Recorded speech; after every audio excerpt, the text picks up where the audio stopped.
Prior to what we would call formal education, every human learned the same way every other mammal on the planet learned, which was through apprenticeship. You were given skills, just like a little tigress or a foal, to do by some other mammal that had more skills. And you were given really simple tasks to do, then you were given slightly more complex tasks to do, then you were given really complex to do, and then there was some sense of passing it back on, that once you became masterful, you were expected to pet it. It all started to change in the 15th century. Latin grammar schools were developed literally to teach clerics and monks and priests to translate the Word of God literally, consistently, and precisely so that people could read it. This is before the printing press. So that system of education had at its highest ethic conformity, getting it right, getting it the exact same every time. And then the big disaster. Cambridge adopted that method of instruction, Cambridge University in London, and it became kind of the method of instruction for the entire Western world, starting in the 15th century. Then the academies prior to that, the only people who were really educated, formally educated, were the affluent, and they were educated one-on-one with tutors and one-on-one through apprenticeship.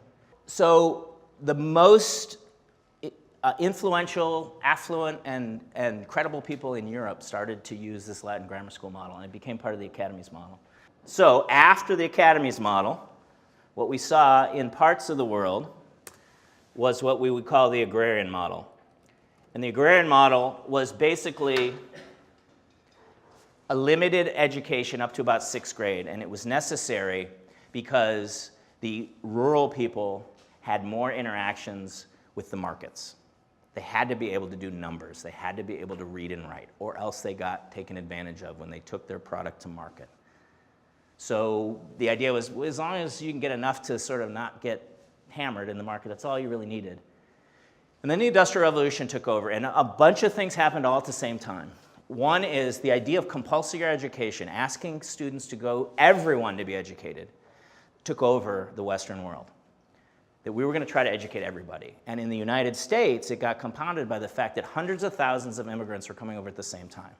We had a volume issue. We had all these people that we were now committing to educate, and we had to do it efficiently.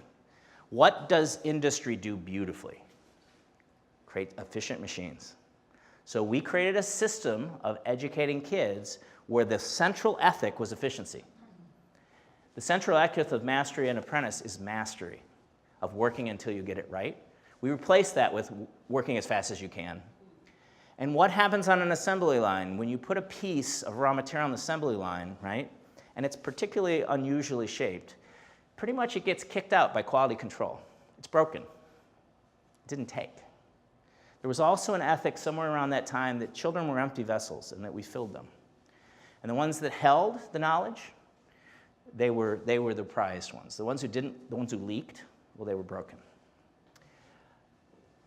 There were a group of educators in the late 19th century, the most famous of which are John Dewey and Maria Montessori, that said, wait a second, this whole industrial thing, this is crazy. We need to educate the whole child. We need to think about giving them real-world experiences. They basically came up with the right answer, but they lost the debate to modern education because we started to believe that the way to improve schooling was through standard measures and accountability that comes with it.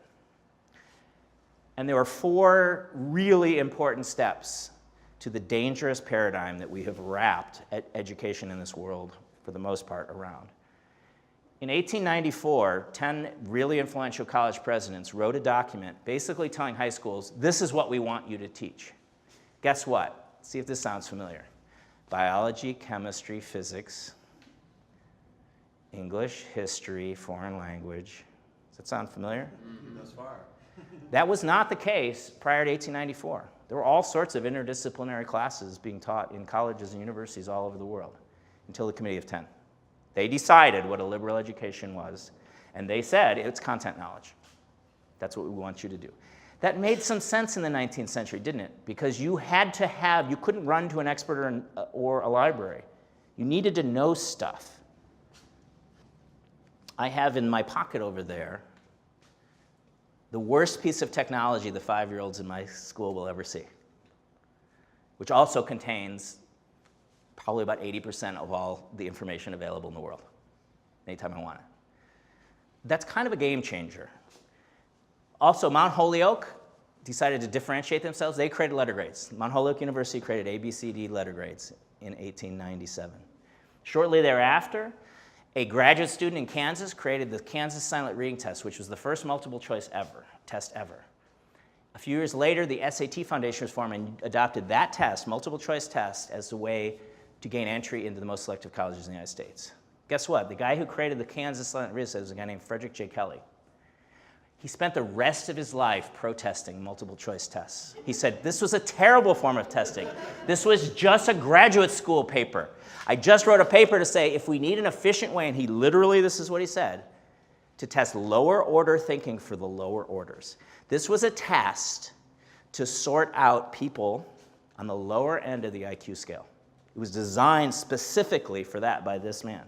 He spent the rest of his life protesting and died in anguish because of what he saw had become of the multiple choice test.